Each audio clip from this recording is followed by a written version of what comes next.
Welcome to the mission. My name is David Hopper. Now, our mission, if you choose to accept it, and you did, otherwise you would not be seeing this, is to launch big. This is the from A to Z on how to launch new things. 26 insights and application tools to start that new life change to make our world and our life better. I'm so excited that you're here. And this first video is the A, and A stands for assessment. Know yourself better than anyone else. So I'm a licensed coach with a master's degree in organizational leadership. I have been leading leaders in a myriad of different ways and roles for the last 25 years. One of the quickest lessons I can give any organization is that the right leader is 80% of the battle. When an organization is struggling, 80% of the time it is a leadership issue. When an organization is thriving, I will show you in that organization a fantastic leader at the helm. We like to give so many other reasons for why something is failing or thriving, but if we're honest, leadership is the key. Begin with your leadership. You need to know yourself better than anyone else. I say it that way because how many times do you watch shows or you read books or you even talk to someone as they are discovering themselves? They're trying to figure out who they are. I love watching the show Survivor, but I always laugh because every time someone gets voted off as Survivor, not every time, a lot of times when someone gets voted off as Survivor, they then go to Ponderosa camp. You know, they get off the beach and where they were fed and where they had the beach life, and now they have to go to this Ponderosa, which is a resort on the beach. They have this reflection moment in which they're saying, I really discovered myself. I realized I'm a strong person. I realized areas of my life that I didn't know about myself. And I'm always like, so you were on a beach and you discovered yourself for the first time, you know, when you were given meals and had to play games and trying to win $1 million. That's when you discovered yourself. And I get it, you know, you're alone, kind of alone. Anyway, as we approach this year of change, let's begin with self. What if we could do that self-reflection right here, right at the beginning, and know ourselves better than anybody else? See, we're gonna put together this jigsaw puzzle, and each piece we're gonna add every single time we get together and have these videos. And that puzzle at first, kind of difficult to see what you're putting together, but each piece begins to put it together until you can see the picture you're trying to create. Trust this process. Each week is going to build a final product that you can be proud of. Now, this process, do not rush it. It's very important. Each of these lessons are about 2 weeks worth of work. So I've done this before. I have paid for courses online. I think there's a value in paying for something, and so I want to pay for something that I value, and I treat it that way. But most things that I buy, most courses I buy, I rush through the material because I'm kind of trying to get to something. This doesn't really work well that way. You're trying to build something new. You're trying to make a change in some way. And so what you need to do is stop the video when I ask a question, take out your iPad or a piece of paper and write the answer. Or I'm gonna send you on some assessments and some different different quizzes and things to test yourself. Stop the video, go over to the website and do those things. Don't just rush through the material. Trust this process. It's supposed to last a year. It's 26 lessons, A to Z, and each one takes about 2 weeks. So go slow, stop the video, and answer every question. All right, so we're in assessment. The key insight to assessment is just do it. We will come back to that a little bit more, but what I have found is that most people that are successful, they actually stepped up and did what they said.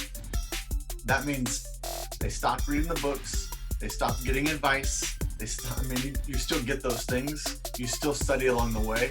But there's a lot of people out there that just take in and they're reading and they're watching YouTube videos and they're reading more books and they're asking more questions, but they never actually start.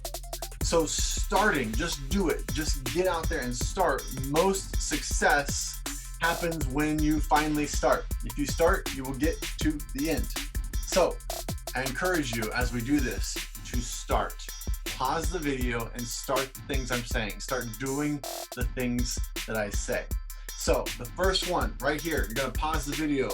You're going to go over to your Google or internet, whatever you're using, and type in the words spiritual gift test. Now that might sound weird if you're not religious, and it would be if you're not religious. But what I want to get at is the spiritual side of yourself. So no matter what you believe, who your God is, what you know, I'm a Christian myself, but that doesn't mean you have to be. If you have any kind of spirituality, if you're completely like, no, this world is just a big black hole, we die, it's over, this test isn't going to be very valuable for you. But let's say you have some kind of spirituality, this one's amazing because it kind of says how you are hardwired within spiritually. So spiritualgiftstest.com, it's going to pop up here anyway, but go over and take this test. So pause the video. I will wait for you. I'll be right here on pause. Take it. It's going to take you a little bit, especially because some of the questions are religious and that may be new, and I just want you to answer however you're thinking. But what it tells you is how you're sort of spiritually driven. And if you can start there, it's going to give you a really good assessment of yourself. Okay? So pause. I'm waiting. You shouldn't still be hearing this unless you're done. Now you're hearing it because you paused. So if you're still watching this and you have not paused it, you're not trusting this process. Pause the video. And if you've come back, now you're watching me and you're like, okay, please move on. I will move on now. All right? Number 2. So we are 30 minutes, an hour later, okay? Trust the process. Number 2, I need you to take an Enneagram test. Now this is the popular version lately. I don't know how long these videos have been up, so maybe there's a new cool thing that everyone's doing, but this is the one that most companies are using right now. So I want to use it because it sort of most businesses, most companies, even churches are using this particular thing to see how everyone is sort of wired. But this is more of a strengths test than it is of anything else. And I found a great one. It's free online. Hopefully it still exists. It's called eclecticenergies.com. Eclectic, it's popping up right here anyway. eclecticenergies.com. So pause the video and go do that. This will take a little bit. Really enjoy the process. So read it, tell all about yourself.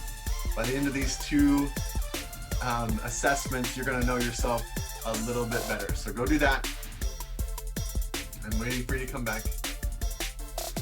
If you're still watching this, you can pause it, go do that, and then come back. Okay, you're back. The next assessment I want to do, and so this is all, I need to get this background so that we can build up and see who you are, assess yourself. So the next one is the psychological test. Now, I'm not a psychologist, so I'm not going to ask you about your dad issues. I'm not going there.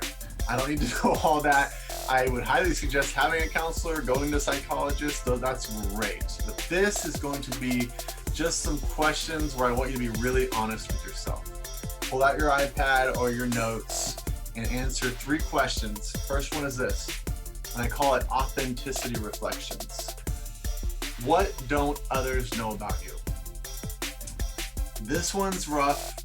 Maybe you don't want to write it out because you don't even want it to be seen on paper, but that's kind of my point. What's that stuff that you've been hiding? I want you to go ahead and pull that out of the closet and sort of deal with it right now so that it doesn't hit us later in this process. If we can deal with it now, let some of those secrets sort of surface and bubble up, and we deal with it right here. Like, this is the stuff I've been hiding from people. Deal with that right now, and so that it doesn't hit us when we're in the process later. All right? So if you're willing to write it down, it will help the most. If you're willing to share it with someone, I'll let you work on that, but that's even more valuable. You can be a counselor, someone you trust, but pause the video and work on that, all right?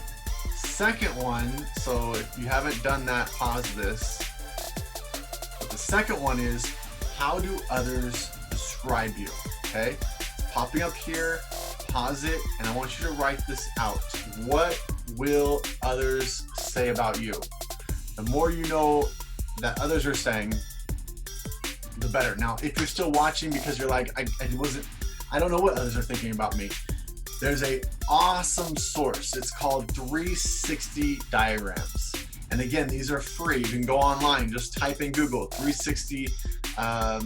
There's different words they use, but I'm using diagram. 360 review, 360 assessment probably pops up the quickest.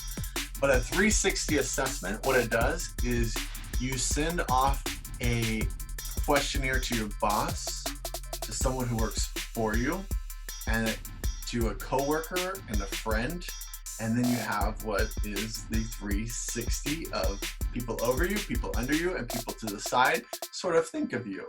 And if they're willing to do it, and I have found, because I have done it a couple times, people are totally willing to do it.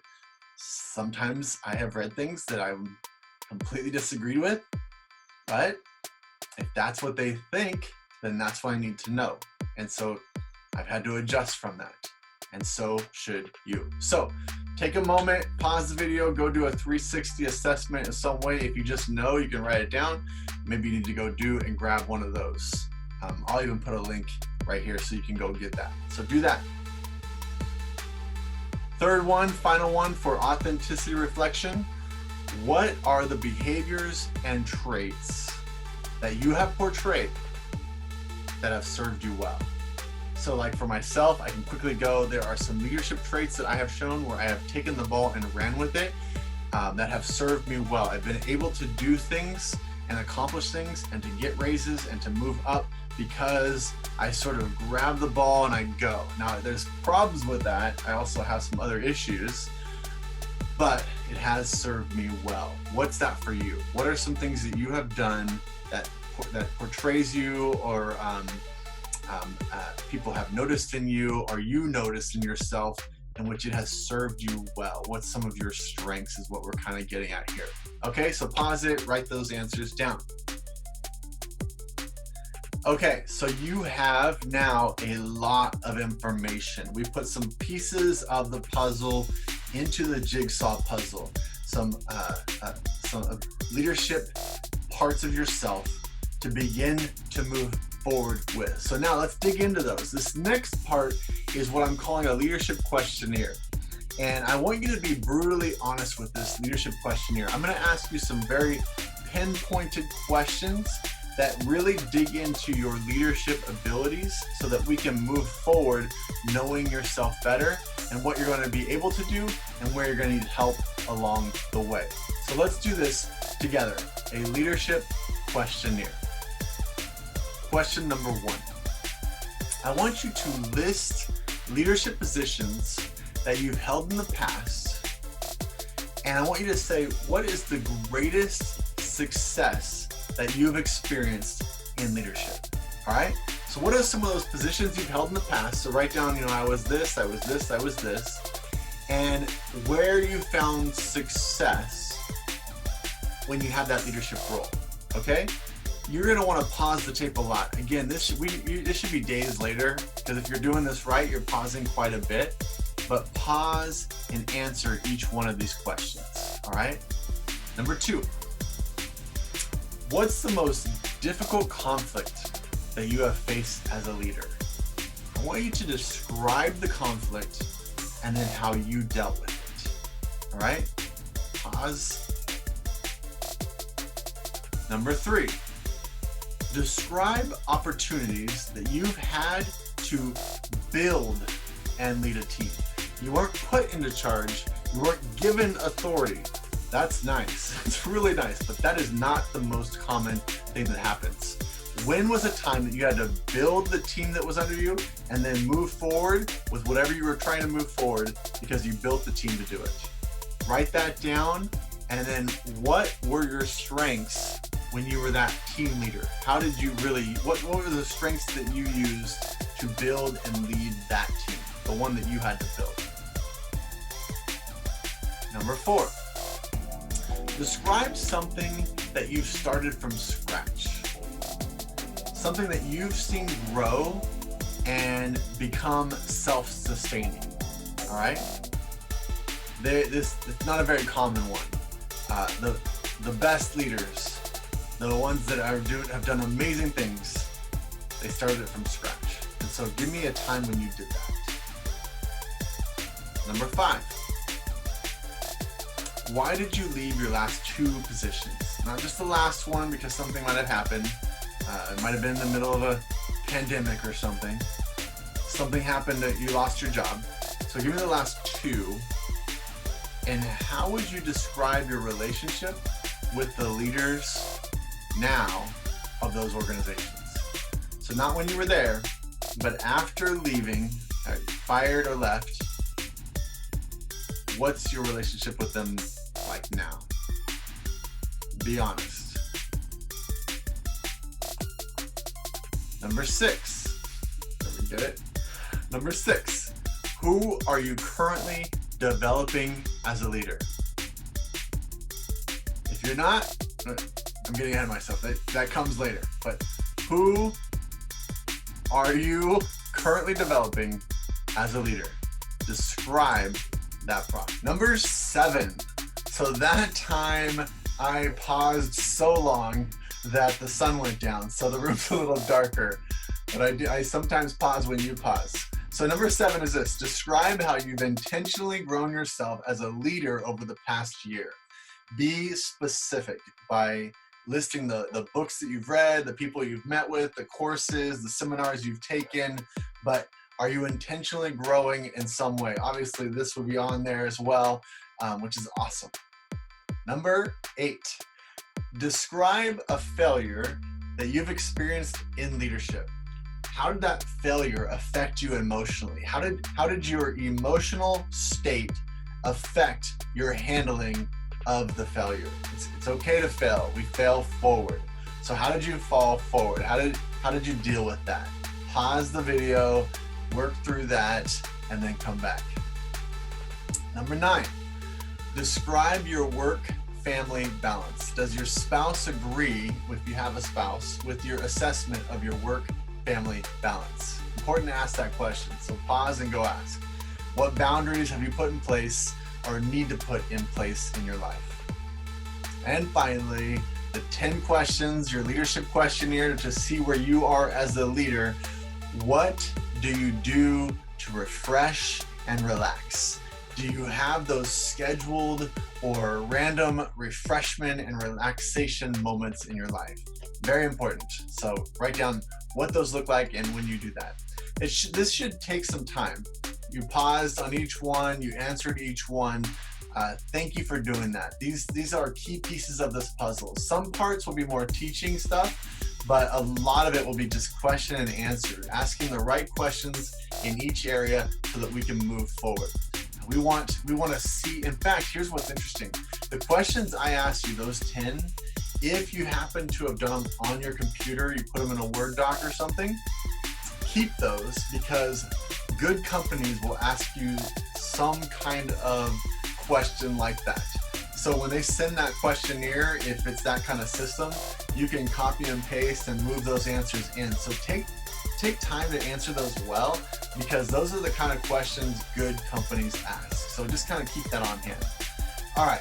Finally, before we end this first session, let's go over a couple of things when it comes to personal assessment. Why is personal assessment so important? All right. First of all, it tells us what we value. What comes first in our life? What do you value above all other things? Do you see this life as meaningless? And you can't tell, but I'm looking out a window. Do you see this life as meaningless, or is there great hope? Great hope that you can change the world. That something you're going to do will change the world. A great verse. It may not be religious. It's still amazing. Ecclesiastes 4:8 says this: "There was a man alone. He had neither son nor brother. There was no end to his toil, yet His eyes were not content with his wealth. For whom am I toiling, he asked, and why am I depriving myself of enjoyment? This too is meaningless, a miserable business. See, the reason I really like that verse, and I use it even though you may not be religious, is there's so many stories of people who they are rising up this ladder. They're trying to get to the top of the mountain.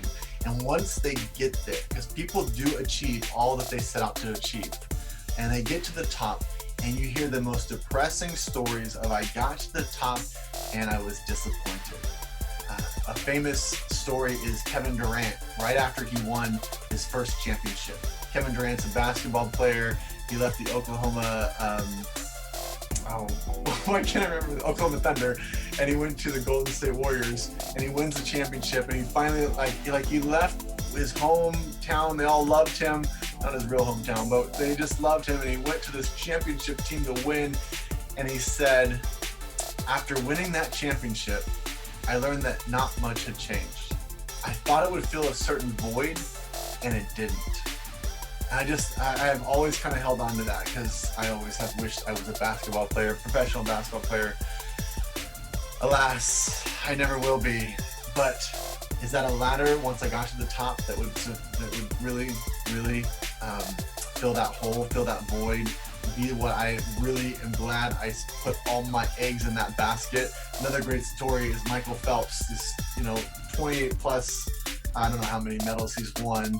Everyone knows his name, the swimmer for the U.S., beloved by all, and just always dealing with depression. And he writes, I've seen him in a lot of videos, that the book that actually helped him was Purpose-Driven Life. And it got me thinking that the real key here is that most people are trying to figure themselves out assessment. They're trying to make sure or figure out, am I even climbing the right mountain that I should be climbing?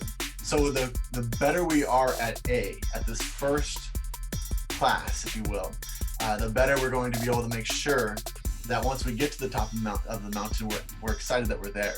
Jim Carrey's another great example, like the greatest comedian, he's on so many movies, everyone loves him.